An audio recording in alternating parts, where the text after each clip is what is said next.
Hello students, today we will start exercise 3.3 and question number 3. Number of children in 6 different classes are given below. Represent the data on a bar graph.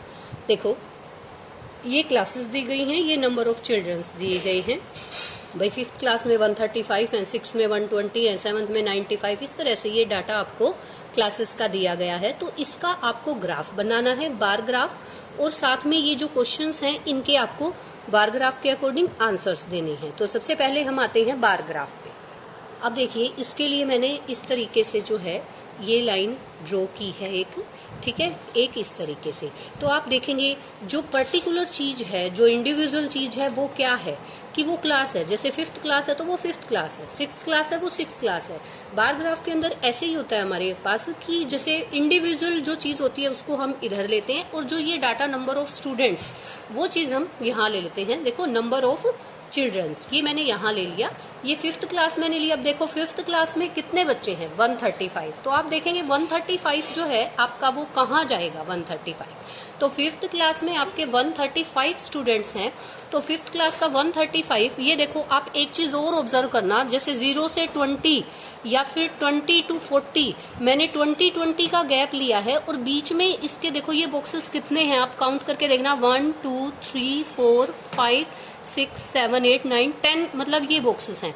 तो मतलब हर box जो है वो कितने को carry करता है, 2 points को कैरी करता है बॉक्स।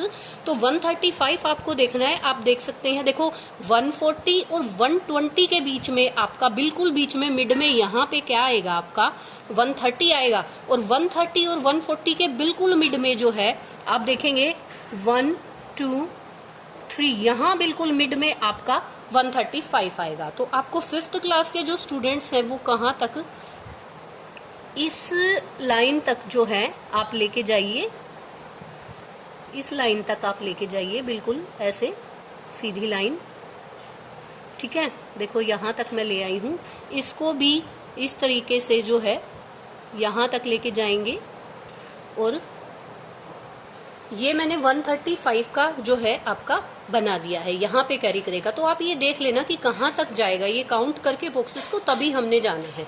नेक्स्ट हमारी आती है 6th क्लास। अब देखो इसके साथ में ही नहीं लेके जाना है, यहाँ पे गैप देना है। 6th क्लास का जो पॉइंट लगाएंगे तो हम इस वाले कॉलम में जो है लगा देंगे। अब 6th क्लास में कितने स्टूडेंट्स हैं, 6th में 120 है। आपको सीधा सीधा नजर आ रहा है 120 जो पॉइंट है वो हमारा यहाँ पे है। देखो 100 वाला यहाँ पे था, 80 वाला यहाँ पे, ये सब आप इस तरीके से जो है इसको कर सकते हैं। ये 0 था और यहाँ ये 140 था, ठीक है। तो 6th वाले को ड्रॉ करेंगे हम कहाँ तक, इन पॉइंट्स तक, ठीक है। ये एक रेक्टेंगल शेप में आपका जो बन जाएगा इस तरीके से।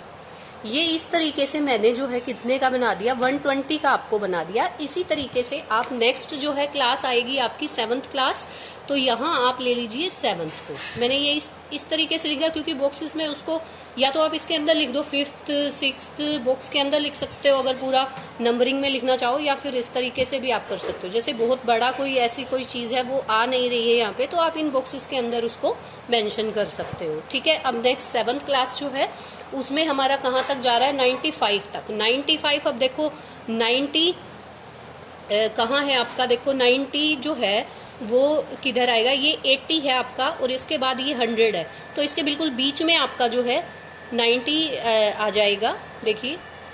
तो इस तरीके से मैंने जो है ये 90 वाला जो है कॉलम यहाँ तक ले लिया, जो कि 80 और 100 के बीच में बिल्कुल आएगा, क्योंकि देखो 5 बॉक्सेस को 10 पॉइंट्स कैरी कर रहे हैं, ठीक है।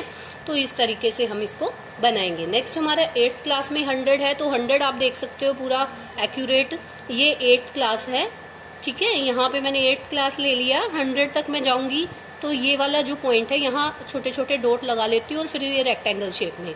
इसी तरीके से अगर मैं जाती हूँ 9th क्लास पे, 9th क्लास में कितने हैं, 9th क्लास में आपके जो है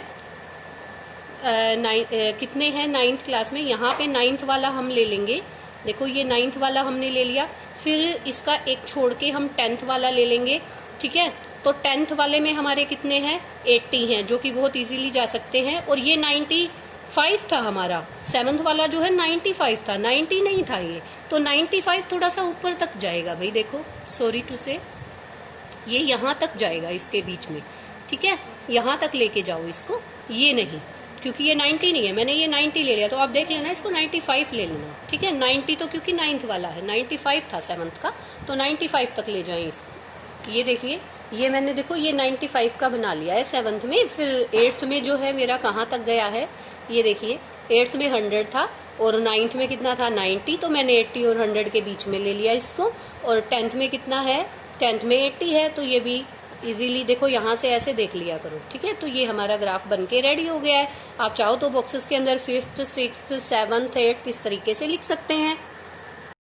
अब देखिए बेटा, इसके क्वेश्चंस के आंसर देने हैं हमें। How would you choose a scale, तो आपने क्या स्केल जो है वो चूज किया, तो स्केल क्या चूज किया गया है, इजीली आप बता सकते हैं कि आपने क्या स्केल चूज किया। आपने 0 to 20 लिया, ठीक है, 0 to 20, 20 to 40, इस तरीके से आपने जो है ये स्केल को चूज किया है। देखो जैसे आप ऐसे आंसर लिखेंगे, आपके जो आंसर हैं वो कैसे रहेंगे, we choose a scale as 0 to 20, 20 to 40 dash dash, यानी कि आपने आगे तक लिया है, तो ये सारे लिखने की जरूरत नहीं है कि हमें पता चल गया 20 का जो है इसके अंदर डिफरेंस है, ठीक है। अब आंसर देने हैं। Which class has the maximum students and the minimum, कौन सी क्लास में सबसे ज्यादा स्टूडेंट्स हैं और कौन सी में कम है। तो 5th क्लास में देखो सबसे ज्यादा है, आपको दिखाई दे रहा है 5th क्लास में जो है सबसे ज्यादा स्टूडेंट्स हैं, ये देखो 135। और सबसे कम कहाँ है, देखो 80 स्टूडेंट्स, यानी 10th क्लास में। तो सबसे कम स्टूडेंट कहाँ है, मिनिमम नंबर ऑफ चिल्ड्रन किसमें है, 10th में। अब कहता है find the ratio of the student of class 6th and class 8th और जो 6th और 8th क्लास है उनके स्टूडेंट्स का रेशियो बताना है। नाउ रेशियो देखो कैसे निकालेंगे, ये 120 हमारा 6th क्लास का था और ये हमारा 8th क्लास का है। तो हम ये रेशियो, पता है आपको 6th क्लास में भी रेशियो का चैप्टर आपने किया, 120 रेशियो 100, सो 120 डिवाइड बाय 100, 0 से 0 कैंसिल आउट, 2 6 जा एंड 2 5 जा, ठीक है। तो 6/5 यानी 6:5 जो है इसका आंसर हो जाएगा।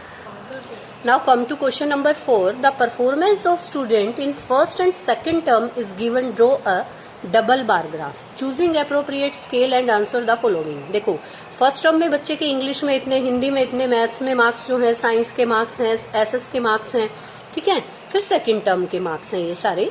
तो यहाँ पे हमें सबसे पहले तो बार ग्राफ जो है वो ड्रॉ करना है, फिर क्वेश्चंस के आंसर्स देने हैं।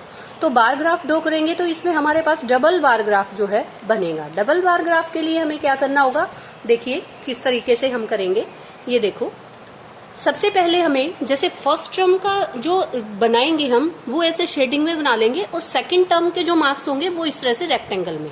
तो अब देखो मैंने क्या किया, इधर मैंने मार्क्स ले लिए, इधर मेरे पास है मार्क्स ऑफ स्टूडेंट्स, ये मार्क्स ऑफ स्टूडेंट्स और ये सब्जेक्ट हो गए, क्योंकि जो पर्टिकुलर चीज हमारे पास इंडिविजुअल होती है वो हम ये हॉरिजॉन्टल लाइन पे ले लेते हैं।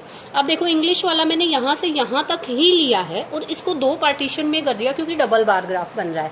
अब शेडिंग पोर्शन वाला इंग्लिश के मार्क्स फर्स्ट टर्म के कितने थे, ये देखो फर्स्ट टर्म के हमारे जो मार्क्स थे वो हमारे पास 67 थे। तो मैंने देखो 67 कैसे करेंगे, इसको काउंट करते जाओ, 60 to 70 10 का गैप था, तो मैंने यहाँ तक इसको काउंट किया, तो देखो ये 67 यहाँ आ रहा है, ठीक है। तो मैंने इसको शेडिंग कर दिया। अब इसी के साथ, क्योंकि इंग्लिश के ही मार्क्स हैं, तो इसी के साथ हमने बनाया, ये मेरा 70 था तो मैंने इसको इस तरीके से 70 बना दिया।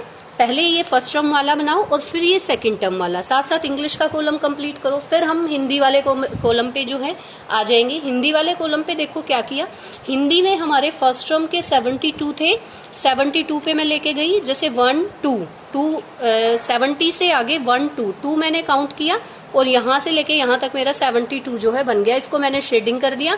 दूसरा जो है हिंदी में सेकंड वाले पे मेरे पास 65 थे, तो ये 65 60 और 70 के बिल्कुल मिड में यहाँ हो जाएगा, ठीक है।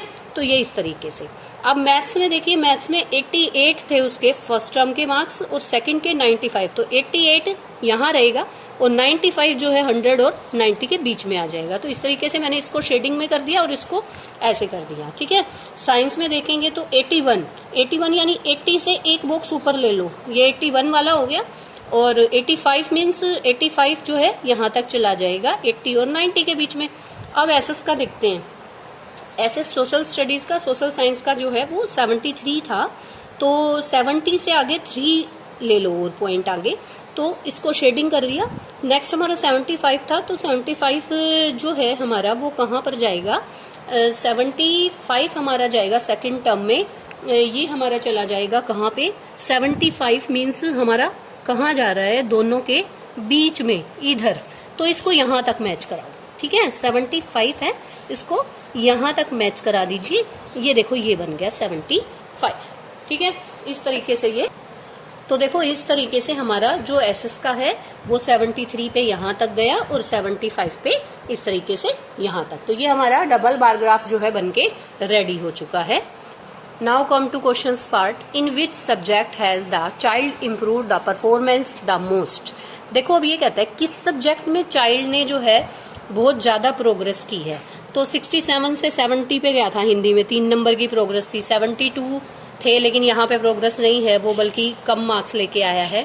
88 से 95, यानी कि देखो यहाँ पे उसने कितना 7 मार्क्स की है, यहाँ पे भी इतना ज्यादा नहीं हुआ, 4 की है। तो मैथ्स जो है वो ऐसा हो जाएगा हमारे पास जिसमें ज्यादा उसने प्रोग्रेस की है। तो हम क्या लिखेंगे इस क्वेश्चन के आंसर में, इन मैथ्स हम लिख देंगे इन मैथ्स। तो इसके क्वेश्चन के आंसर में हम ये लिख देंगे, सब हमें नोटबुक में ही करना है, ठीक है।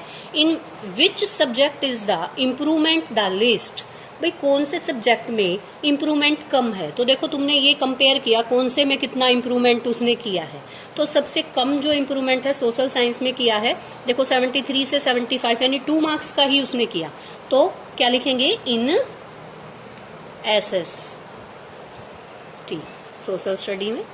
Has the performance gone down in any subject, क्या परफॉर्मेंस जो है वो कुछ डाउन गई है। तो आपने देखा हिंदी में, देखो पहले उसने फर्स्ट टर्म में 72 लिए, अब 65 आ रहे हैं। तो हम क्या लिखेंगे, इन हिंदी।